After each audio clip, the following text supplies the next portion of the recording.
Ladies and gentlemen, to discuss the Bill of Rights, liberty, and cancel culture, please welcome from the great state of Texas, Senator Ted Cruz.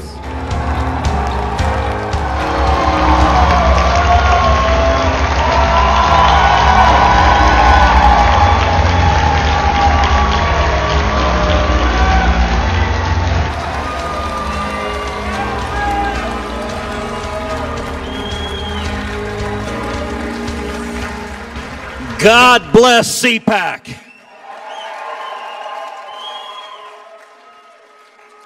I gotta say, Orlando is awesome.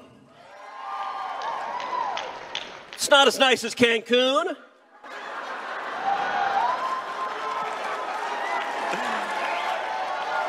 But it's nice.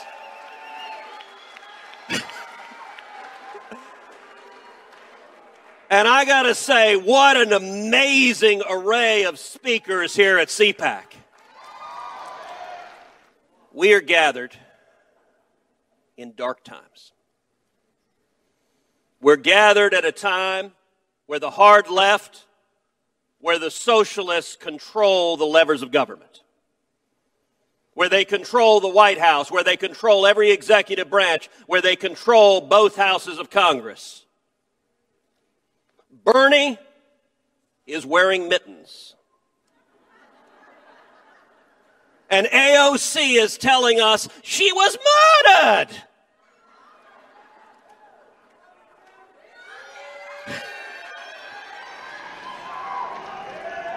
And the media desperately wants to see a Republican civil war. Liberty is under assault, and what are we going to do? I'll tell you, we will fight.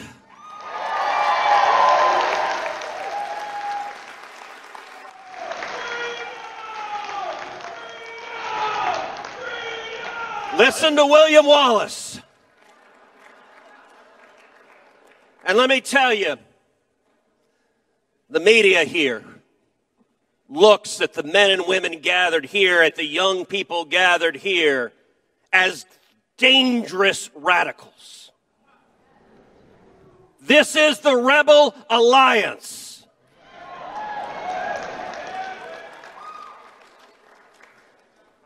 And Vader and the Emperor, and let's be clear, they're not your father, are terrified of the rebels who are here, and I'm proud to tell you, Gina Carano is standing with us.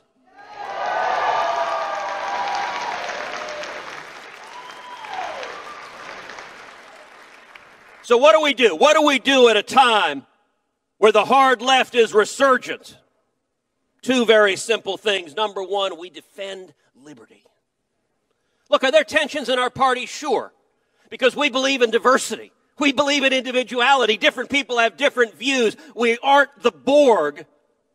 We don't believe in uniformity. But I'll tell you what can unite conservatives and libertarians and those who value the Constitution and the Bill of Rights is a love of liberty.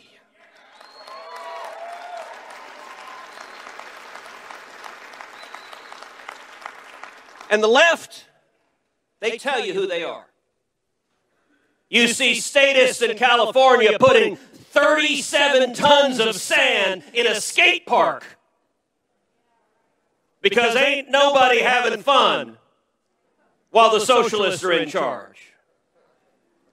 We see Bill de Blasio in New York sending people in to shut down parks and to throw young Orthodox Jewish kids out of the parks because, God forbid, children have fun. We see leftists across the country shutting down churches. California, they've helpfully explained, you can go out and protest. You can scream and yell, abolish the police. And this virus, magically, no one will get infected. You can French kiss the guy next to you, yelling, abolish the police. and no one will get infected. But if you go to church and say Amazing Grace, everyone's going to die.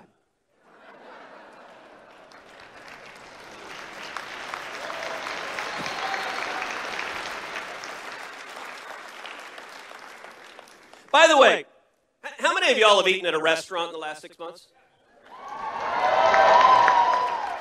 Can I just stop and say how strange the rules are right now? I want to understand how this virus works. So when you walk in, you got to put your mask on. Sadly, I've got two.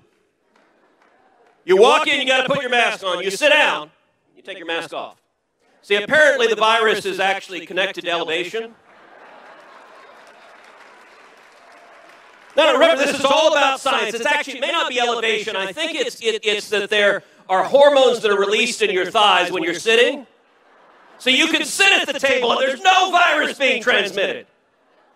But if you stand up, put the mask on!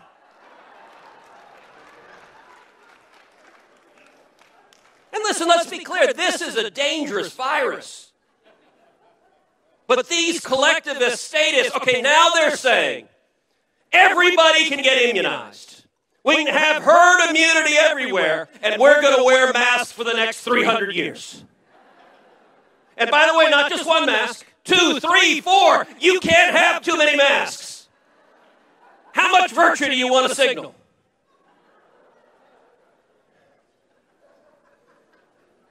This is just dumb.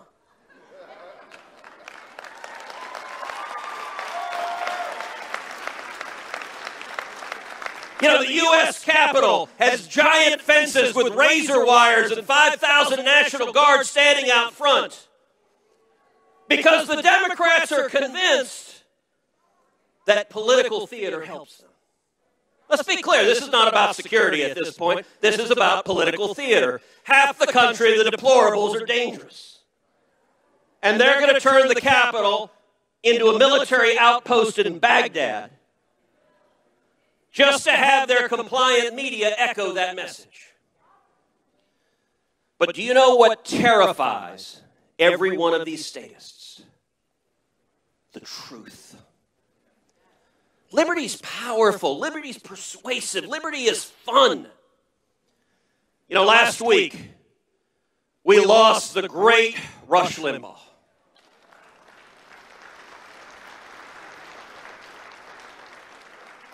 I was so blessed and so fortunate to call Rush a friend. And Rush understood the power of liberty. You know, before there was Hannity, before there was Tucker, before there was Ben Shapiro or Steven Crowder, before there was Donald Trump, there was Rush Limbaugh.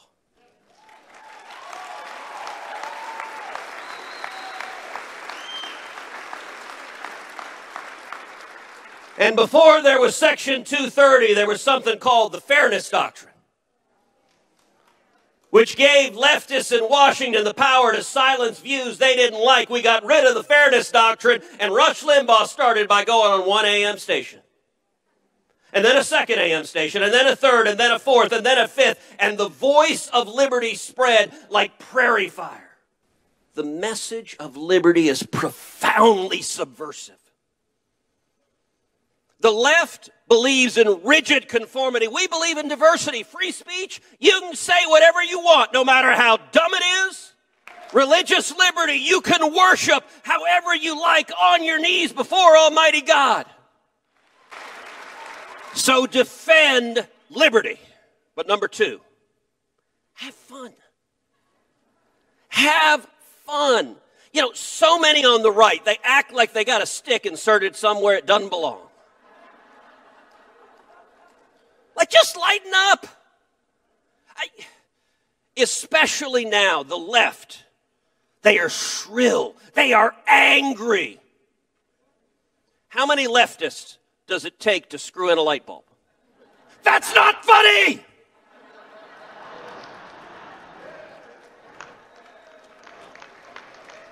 Like, God bless. Who would want to be around these people? You know, Jerry Seinfeld doesn't tell comedy anymore because any joke that's funny is canceled. SNL is unwatchable. The late night comedy, they stand up and say, we hate Donald Trump. Yeah, no kidding. We didn't get that the last 9,000 times you told that. You know, in 2020, the New York Times reported that 60% of women named Karen voted for Joe Biden. That's actually real. You can look it up, the fact checkers. That's what the New York Times reported. And I'm willing to bet 80% of the men named Karen voted for Joe Biden.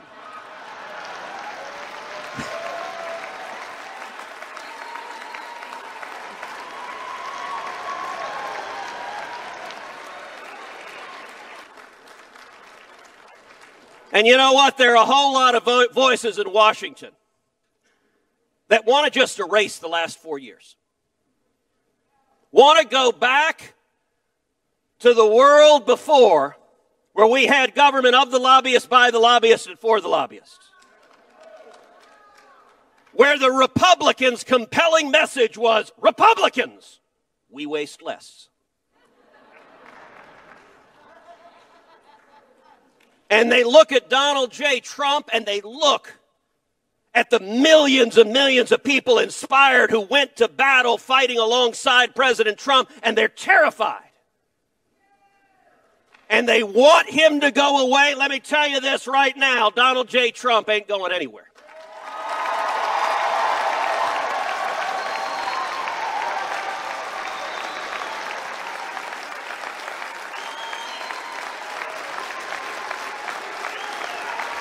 And the Republican Party is not the party just of the country clubs. The Republican Party is the party of steel workers and construction workers and pipeline workers and taxi cab drivers and cops and firefighters and waiters and waitresses and the men and women with calluses on their hands who are working for this country.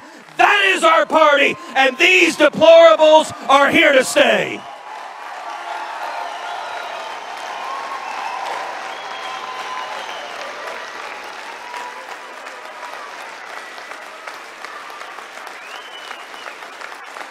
Every one of you has a platform. Every one of you has a voice. The corporate media wants to silence these voices. You have a platform. You know, last year I launched a podcast, Verdict with Ted Cruz. Over 25 million downloads in a year.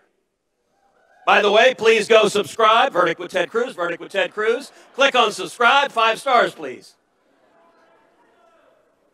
But you know what?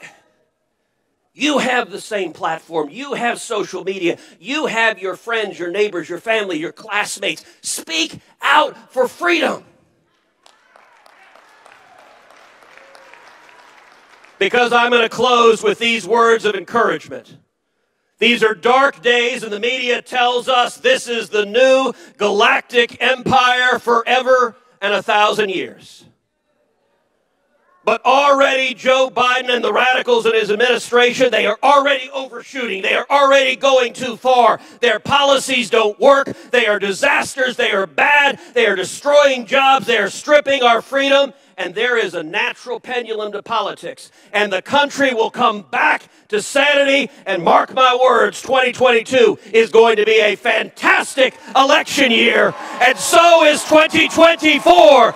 As we stand together and defend liberty, defend the Constitution, defend the Bill of Rights of every American, in the immortal words of William Wallace, freedom!